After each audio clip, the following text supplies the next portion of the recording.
रूस और यूक्रेन के बीच उबलता दुश्मनी का ज्वालामुखी कभी भी फटकर पूरी दुनिया में तबाही फैला सकता है, क्योंकि ये तनाव दो देशों के बीच का नहीं है, बल्कि ये तीसरे विश्व युद्ध की दस्तक भी है।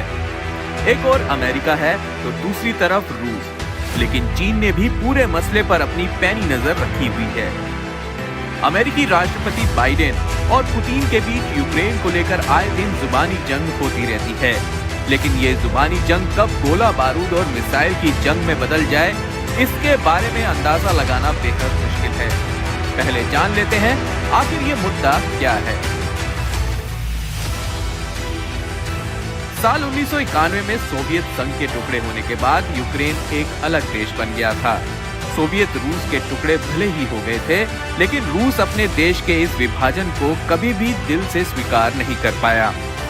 सोवियत संघ के टुकड़े होने के बाद कई देश ऐसे भी थे जहां के लोगों का झुकाव रूस की ओर ही था।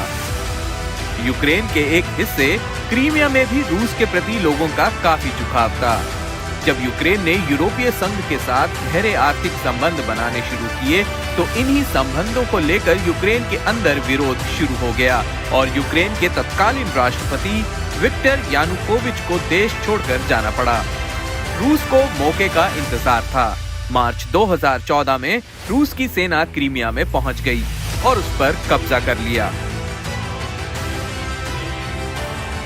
संयुक्त राष्ट्र के मुताबिक अब तक रूस और यूक्रेन के बीच हुए संघर्ष में साल 2014 से लेकर 2020 तक 13,000 से ज्यादा लोग मारे गए हैं।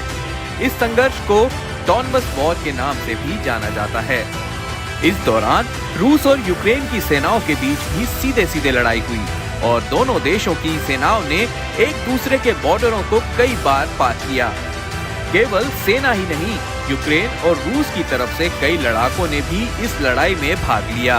क्रीमिया में रूस समर्थित विद्रोहियों ने कई बार यूक्रेनी सेना और वहां के लोगों को अपना निशाना बनाया, जबकि यूक्रेन का साथ चेचन्य विद्रोहियों ने दिया और उन्होंने कई बार रूसियों पर हमला कर उन्हें मौत के घाट उतार डाला। हाल ही की तस्वीर में यूक्रेन का दावा है कि रूस के 90,000 से ज्यादा सैनिक यूक्रेन की सीमा पर जुटे हुए हैं और उसे खुद पर हमले का खतरा लग रहा है। दूसरी ओर रूस के मुताबिक यूक्रेन ने 1,20,000 सैनिकों को सीमा पर तैनात कर रखा है और वो पूर्वी यूक्रेन में रूस समर्थित विद्रोहियों के कब्जे वाले क्षेत्र को दोबारा हासिल करने में लगा हुआ है। यूक्रेन अमेरिका से सीमित संसाधन होने की वजह से मदद मांगता है। अमेरिका और रूस की दुश्मनी जग जाहिर है। आए दिन क्रीमिया को लेकर अमेरिका रूस के खिलाफ बयानबाजी करता है और ठीक वैसे ही रूस भी यूक्रेन के अमेरिकी समर्थन को लेकर करता है।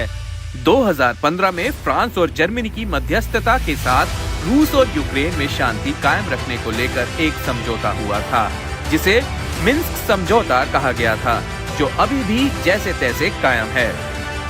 सितंबर 2014 से 2015 तक बेलारूस की राजधानी मिन्स्क में यूक्रेन और रूस के बीच 12 बिंदुओं पर समझौता हुआ, जिनमें अहम बातें हैं। दोनों देश बंदी बनाए गए लोगों को एक दूसरे को वापस करेंगे। दोनों देशों के बीच मानवीय सहायता जारी रहे। बड़े हथियारों की बॉर्डर से वापसी तय हो। बाहरी लड़ाकों को दोनों देश से वापस भेजा जाए। लड़ाई में शामिल दोनों ओर के लोगों को आम माफीनामा।